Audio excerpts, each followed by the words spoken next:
All right, I'm in the car waiting for my son. He's at the gym, and this will be his last workout for a while because Victoria's gone into lockdown again for the 5th time.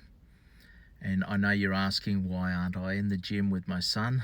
Because I want to do this podcast. I need to get this word out. I have just spent some time in prayer over the last few days, and the word that the Lord has given me for the churches of the city of Melbourne and Victoria is a word out of the book of Isaiah, chapter 1, verse 17. And it's defend the oppressed. That's our calling for this hour, defend the oppressed. Who are the oppressed? Well, let's take Pastor Paul Furlong, for example. He was arrested for the hideous crime of wanting to have church. He wanted to open his church up so that people could meet, because he didn't think that the fact that there was like 2 or 3 people with a runny nose was a good enough reason to shut down church. That's in the state. The whole state had like 2 or 3 cases of COVID and they locked everything down. So he was arrested, and it seems like the rest of the body of Christ was silent. There was no rallying to defend him. There was no support shown to him. There was no pastors going to Channel 9 or Channel 10 or Channel 7 and saying, we're here to speak out about the injustice that's happening in this city. You can have 300 or 400 people go through Bunnings every hour, but you can't have 100 people meet for church. Something's wrong. Who else are the oppressed when it comes to these lockdowns? Well, the people that aren't getting paid. They're losing income. Their businesses are shutting down. This is what God hates when he says through his prophets, stop grinding the face of the poor into the dirt.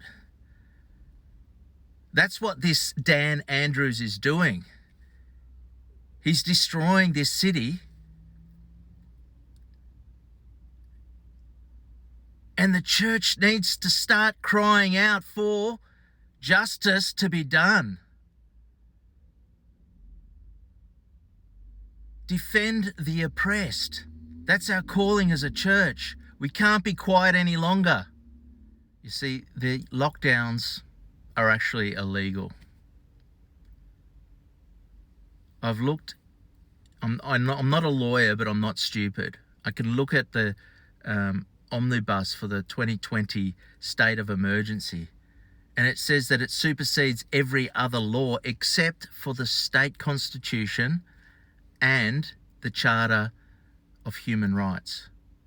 So the human rights is freedom of movement. Now, if you want to limit that freedom of movement, there needs to be good justification.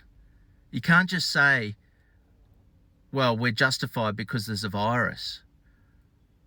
No, there's no transparency. How do they come up with the need for a lockdown to control the virus? It honestly is not much worse than the flu, especially if you're under 60. More people die of the flu under 60 than do of COVID. We've never done this in the past before. We've been brainwashed as a society to think that a normal response to a pandemic is lockdown. Well, that's not a normal response. We've never done it before. We're following the communist China. We're following the way that China dealt with it, and that is using an oppressive regime to instill something that is against human rights. And it's time we spoke up about it. We need to come as a united body. That's what Jesus Christ said. He wanted his church to be united. and speak as one voice to the government and say, you need to stop this now. The churches need to be able to meet together. People need to work. Let everyone go about their lives, and if you're scared, then you can hide in your house.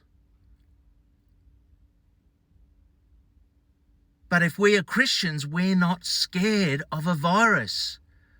We should be out there saying, come, bring the COVID patients to the church because we'll pray for them and they will be healed, because Jesus said, preach the gospel to every nation and they'll lay hands on sick and they will recover. We need to get some boldness. We need to get some passion into our faith, church. It's time to rise up. It's no more time for mucking around. This is the end days. This is the last days. Are you going to do the last days on your couch watching church on YouTube? This is not the way. We need to be following Jesus. He's the way. Do you think Jesus is congratulating all the churches this weekend for being such good Christians and closing down their churches? No, he's saying, you're a bunch of weaklings. Where is your faith? Do you know the word? The word says defend the oppressed. Where is the defending? There's no defending going on. That is the word for this hour.